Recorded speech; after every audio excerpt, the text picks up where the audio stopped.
Thank you for joining me for another video. Last week, if you remember, we powered right through chapter 8 of Genesis.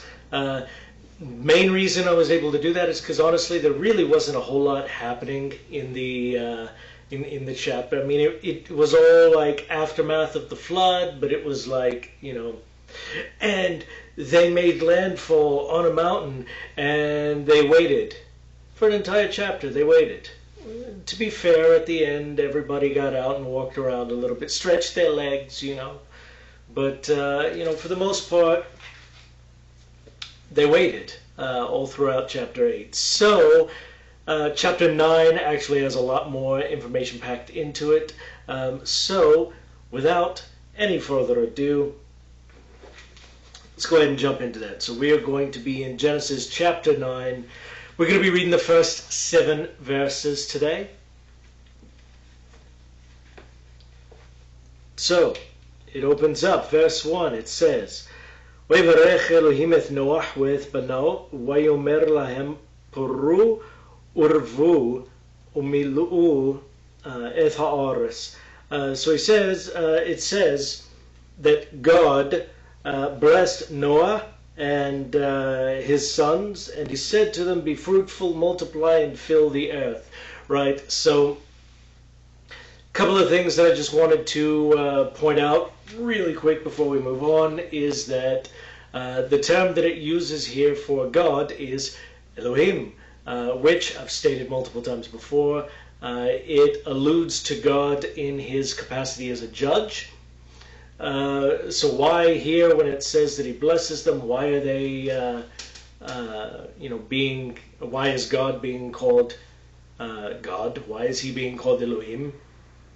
Well, the answer is, it should be obvious, but I'm going to say it anyway, is that Noah and his sons were judged, and they were found to be worthy of being saved. They were found to be worthy enough to carry on civilization after the flood. So that's that's good for them, I guess you could say. But at the same time, with that, because it uses the word Elohim for God, he's also in a strict judgment capacity here. He's also ultimately telling them that they have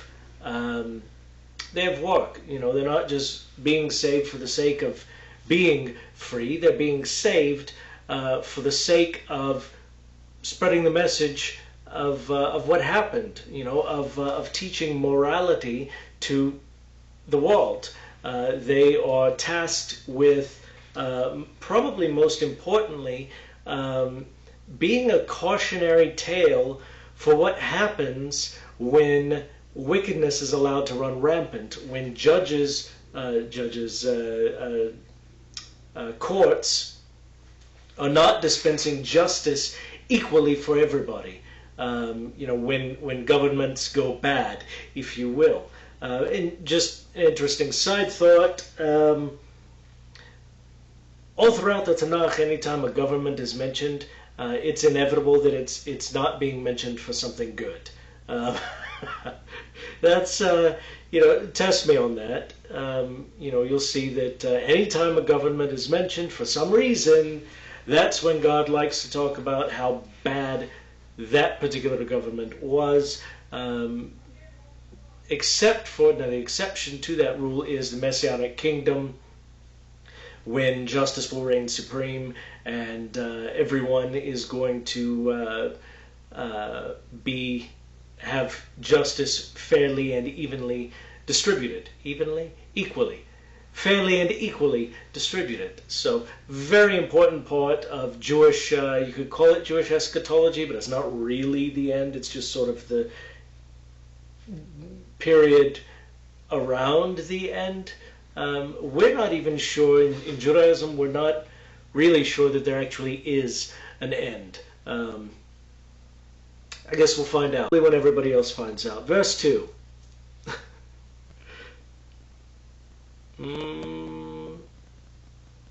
Umorachem wahidchem yihye על כל חיות הארץ ועל כל עוף השמיים וכל אשר תרמוס האדמה ובכל דגי הים. That's interesting. Anyway, ובכל דגי הים בידכם ניתנו. So he says that the fear, the dread of you is going to be on every haya, every undomesticated wild animal, if you will. Lost my place. And it also here appears to be every beast as well, every domestic animal as well, because it doesn't talk about the behemah. It just said, and of course, naturally, you know, a cow is going to be afraid of the slaughterer, right? It says, and every bird of the heavens, and everything that that moves on the ground, and all the fish of the sea, they are, I've given them into your hands. They're given into your hands. Verse 3, Kal remes asher hu hai lachem yihye la'achla keyerek yasiv nathati lachem eth kol. So he says here that every moving thing that lives is it's going to be food for you. The you here is in the plural, so we're not just talking about just Noah. It's plural you, which in English is actually you, but we're not going to get into the history of the second person pronoun in English today because we're not here for that. Food for you, like the green herbs. I've given you everything, he says. Ach, but, ach, basar benafsho damo lo thochelu. So he said thochelu. So he says here that, however, flesh with its soul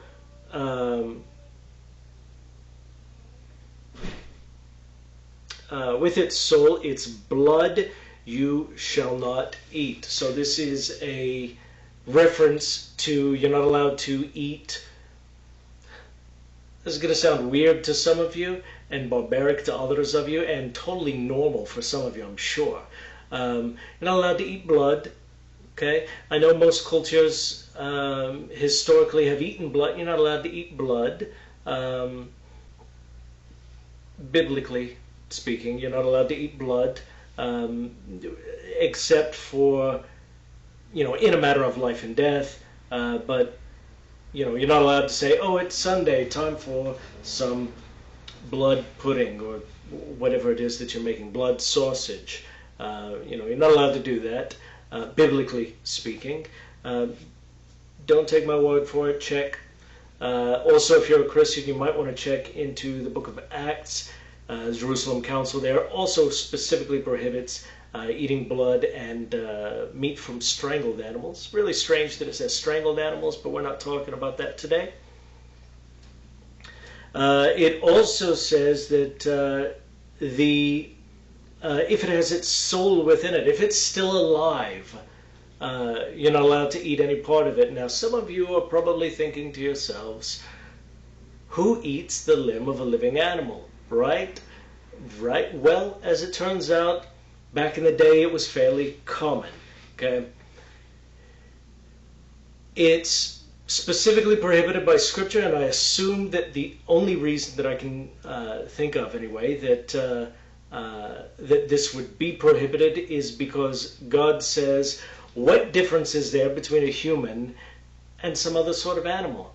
If you're going to be cruel to an animal, you're going to cut off a leg, let's say, and eat that leg while leaving the animal still alive, you're going to be cruel to your fellow human as well, and that's going to cause more problems down the road. So God just sort of, as they say, nipped it in the bud. He just said very early on, no. I just have this image in my head now of God being like, well, hold on a second. We are in verse 5. Wa'ach et dimchem lenafshotechem et rosh miyad kalhaya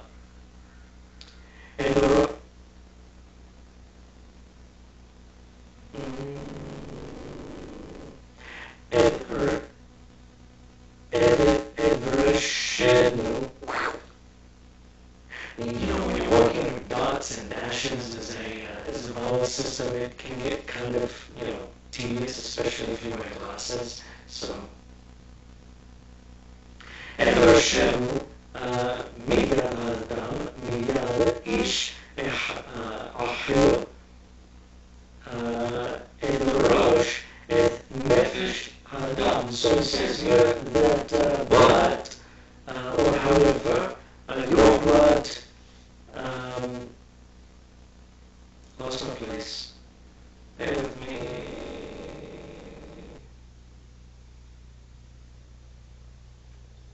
Yeah. However, your blood, which is it belongs to your souls. I will demand it of you. Of every beast I will demand it, but of man, of humanity, for that of his brother, I will demand the soul of man.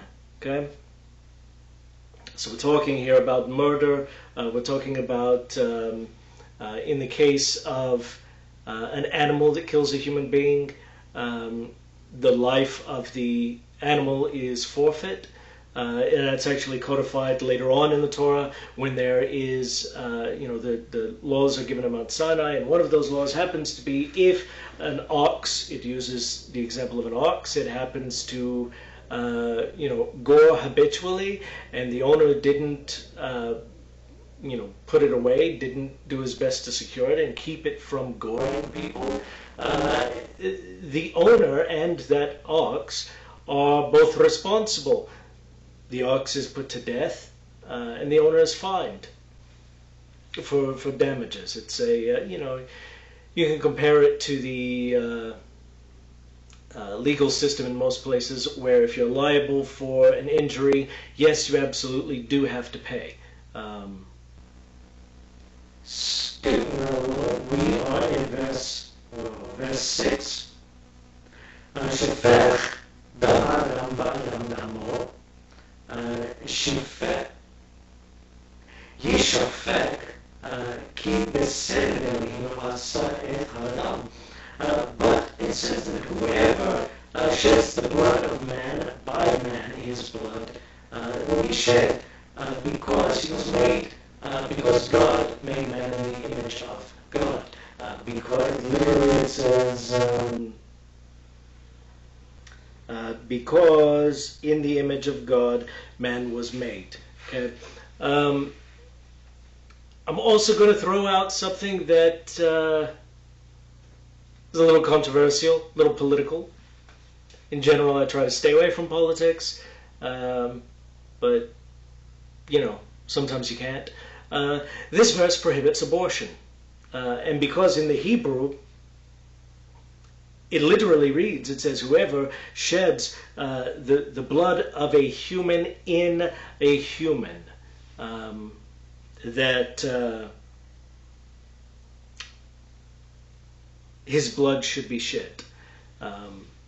So it's a prohibition against abortion. Now, to be fair, in Judaism, the Sanhedrin has said that, listen, if it's a matter of the mother's life or potentially saving the baby's life but losing the mother, you save the mother's life. However, it's unclear, scripturally speaking, if, and there is some debate in the rabbinical world as well, if people who are not a part of the nation of Israel are also given that leniency. I would say in general, as long as you don't have an abortion, you're fine. Everybody agrees you're fine. So that's what you should strive for, right? If you have had an abortion, you need to understand that yes, there is forgiveness. Okay, I'm not certain that I can always call it a sin, but I can say that definitively that there is absolutely forgiveness.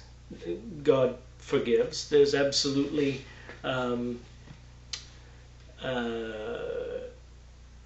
how do you call it? Reconciliation. You can still have a good relationship with God, even if you've had an abortion before. Just because today is Tuesday, there's no real reason that you're having an abortion. You just don't want to have a baby right now. Okay, and that's all I'm going to say about abortion. There is forgiveness for those who feel genuine remorse about it.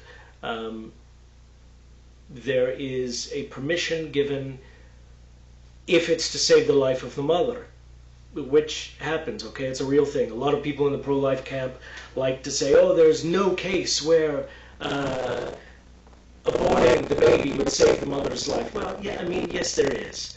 Okay, there are plenty.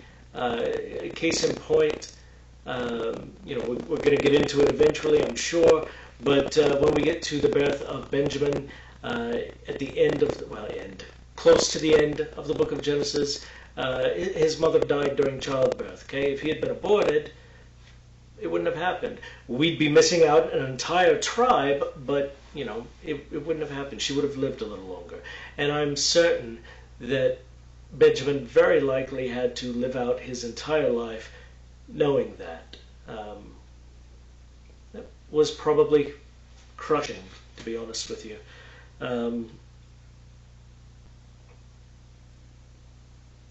And now I've gone off script.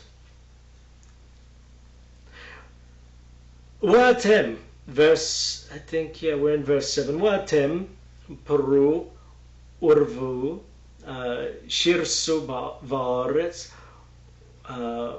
Urvuvah. So he says, but as for you, be fruitful, multiply, team on the earth, let's call it, and multiply on it. Okay? Now, lots of exciting sounds going on behind me. Now, I've mentioned the Noahide laws before. Okay, there are 7 of them, and they are the laws that they are moral laws that God has given to all of humanity. If you live by these laws, you are regarded as righteous before God. If you violate these laws, okay, there are serious repercussions for it, but at the same time, there is, as long as you're alive, there is always repentance. And I would encourage you, if you are not following any of these laws, I would encourage you to repent.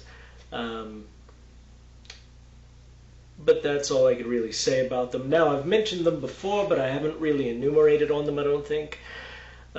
So, there are 7, 6 of which were given to Adam.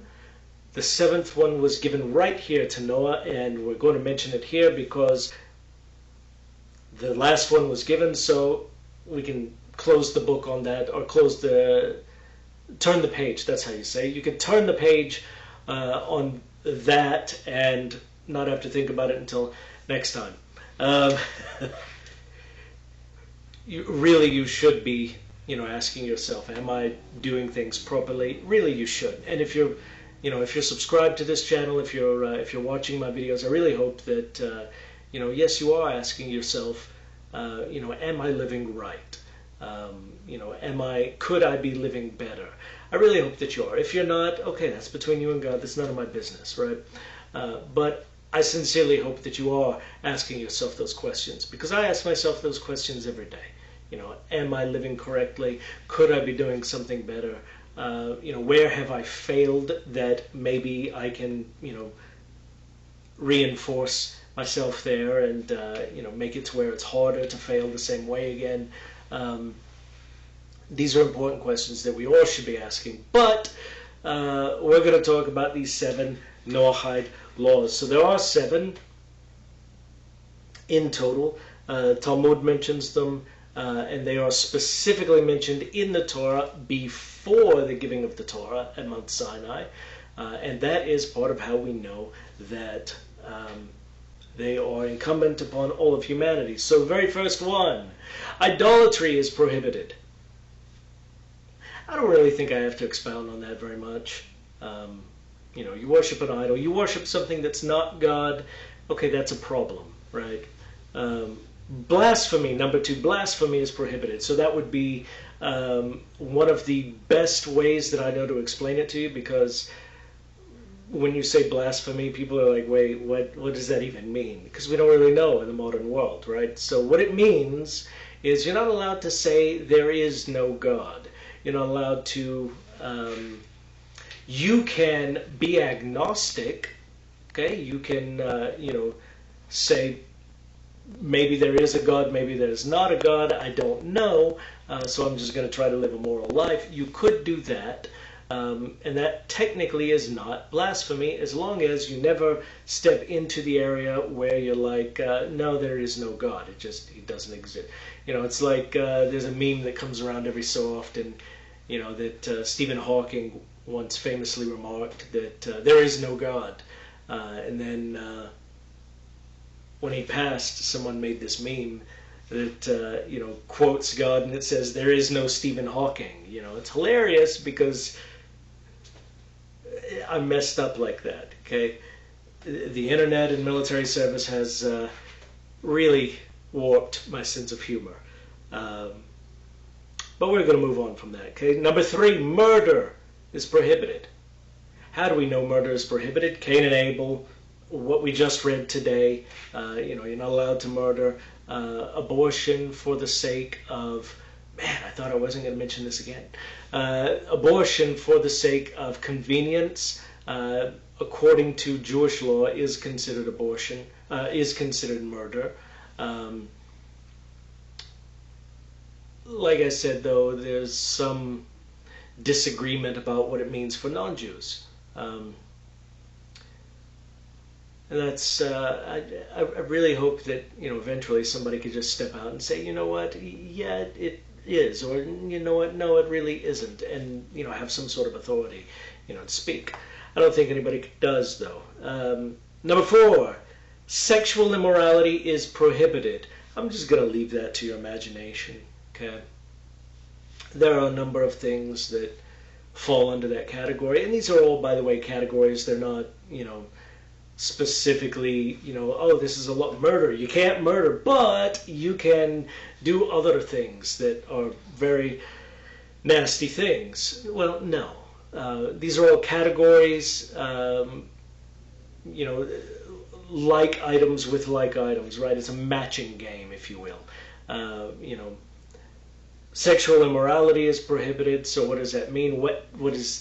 What's defined as sexual immorality? If you want to know, please feel free to contact me on Facebook. You can send me a private message on Facebook, and I will be glad to expound on any of these for you, to clarify, to give the details on them, and other synonyms. Okay, sexual immorality is prohibited. Number 5, theft is prohibited. Not allowed to steal things. Okay, I mean that one should be pretty obvious. You're not allowed to steal. Just don't steal. Be a decent person. Don't steal. Okay. Number 6, eating blood or flesh from a living being is prohibited. We just went over that. And here is where that one is prohibited. That's where, this is the 7th one that was given, but it's not the 7th one in my list. 7th one in my list is there to sort of blanket cover all the other 6. But I can, it's interesting. People are cruel to animals, okay, and that bothers me. It does. I like animals. I do. Had dogs and cats growing up. love animals. My one of my best friends had a farm with all sorts of animals: pigs, sheep, chickens. Had a couple of cows, but the pigs are surprisingly friendly right up until they taste your blood. If they taste your blood, that's all they want to eat, and then I don't know what that means about the pig, but they like human for some reason. But where was I going with that? Oh yeah, there is a serious line that you cross when you're cruel to animals. Okay, Jewish law, according to halacha, we're required to slaughter animals a certain way so that we cause as little harm or as little as little cruelty to these animals as humanly possible. Because yes, we are using their meat and other products, their flesh and stuff for a variety of things. We're using their bones for something. We're using their tendons and whatnot for things that are that you could use them for, like making a Torah scroll, for example. But you're not allowed to be excessively cruel to them. And halacha, actually in the Torah itself, and then later in halacha, very clearly says, when you slaughter an animal, which you're totally allowed to do, when you slaughter an animal to eat, there are certain rules, there are certain conduct that you have to follow, and you're not allowed to cause any unnecessary suffering to this animal. Why? Well, because at the end of the day, what difference is there between a human and an animal? Right? The book of Ecclesiastes very openly says that. I love that book. It's my favorite book. Okay? If you ever want to know what my favorite book in the Tanakh is, it's the book of Koheleth, Ecclesiastes, right? And that, honestly, if you read that book, that's going to tell you so much about me. The fact that it's my favorite, you're automatically going to be like, wow, I like this guy's problems he has. Or you won't, I don't know. Maybe you shouldn't, I don't know. But we are going to discuss, my plan is anyway, that later on this week I'm going to put out a video going over basic laws for a kosher slaughter, so that you can see what that looks like. I'm not going to do one, and I'm not going to show you one, but I bet you could find one on the internet. Guarantee it's out there somewhere. But we'll talk more about that when the time comes. Okay, that's coming up either Wednesday or Thursday, right? So the seventh Noahide law is that you are required. It's the only one that's not a prohibition, right? It's the only one where you actually have to take action. All the other ones, you can just sort of, live a reasonable life and not transgress those. It's easy to not worship something that's not God. Okay, it's easy to not, convince yourself or try to convince yourself that there is no God. Okay, it's easy to not steal, right? I mean, how easy is that? It's easy to not murder, right? I mean, just don't try to kill someone. I mean, end of story, right? It's easy to not hack a leg off of a cow and eat it while leaving the cow alive. It's easy to not eat blood, right? Unless you live in one of those cultures where it's a very common thing and it's literally in everything, okay? And those are out there. Those cultures are out there. As a matter of fact, when I lived in New Mexico, I noticed that among the Navajo, it was an especially common thing to eat blood sausage, various different types of blood dishes, right? And it was actually a point of contention among Christian Navajos. And I only know this because a friend of mine was right in the middle of this debate as to whether or not Navajos who still eat the traditional blood dishes, can even be considered Christians. I have no authority on that, but it seems to me that since Christianity is a faith-based religion, it doesn't matter what you do as long as you believe right, then you can still be a Christian. The question is, assuming that's true, the question is, are you a good Christian, or are you just, a hedonist, someone who only lives for, pleasure in life? Are you someone who actually tries to grow closer to God, or are you someone who, you're not interested in that? Really, you just want the get out of hell free card, and then, you go about your daily life.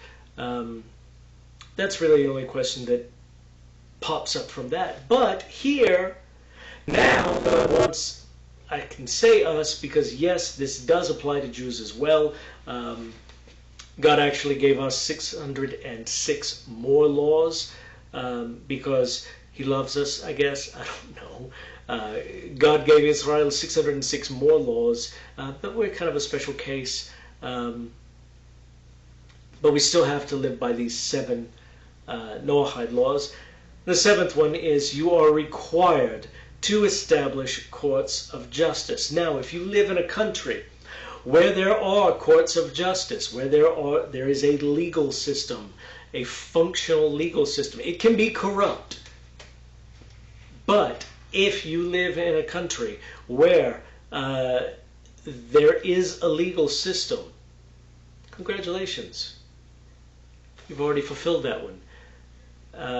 Next part of that is you have to obey the legal system. You have to submit to their authority. Why? Because God put them over you, quite frankly. And if you're not going to listen to the courts, if you're not going to listen to the law, well, that causes a degradation of society on a very grand scale. We see it happening in some European nations. We see it happening in the United States and Canada, where in Australia, New Zealand, these places around the world where justice is being, and this is also political, but justice is being sort of bent for certain segments of the population that are coming from not so great countries. They're arriving and they're not assimilating, they're not living by the laws, but whenever the court system does have them come before them, okay, well, they get a slap on the wrist. Meanwhile,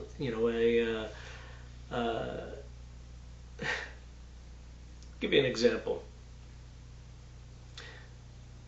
I'm not going to name nationalities here. I'm just going to specify that this is going on in the UK.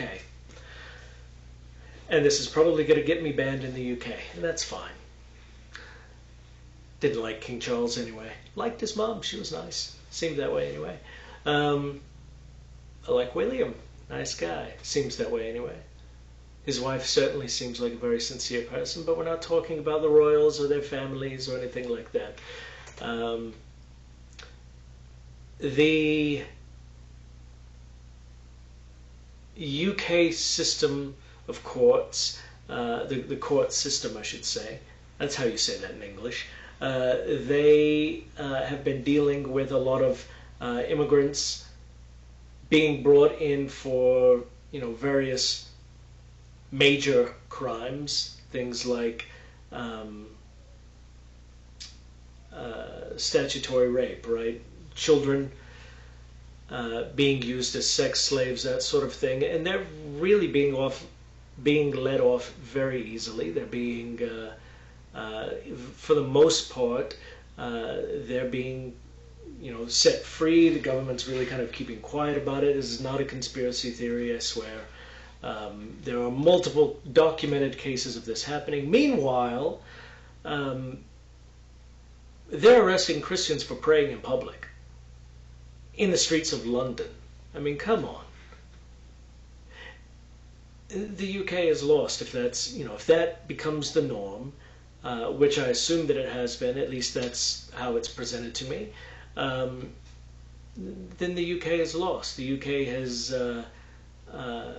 invited the moral decay of their country, and frankly, that's very sad. And I know that, I live in the United States. I know that because that's how the UK is doing things, It's not going to be too much longer now before that becomes the case as well in America, if it's not already happening. Only makes Aliyah look so much better. So I may be moving to Israel in the next, decade or so. We'll see. We'll see how it all plays out. Anyway, that's all I've got for today. I hope you learned something. I hope that you found it interesting. If you would like me to, get more into detail about some of these 7 laws, or if you want to talk about something, feel free, absolutely feel free to message me on Facebook, and I would love to discuss them with you. So that being said, until next time, shalom.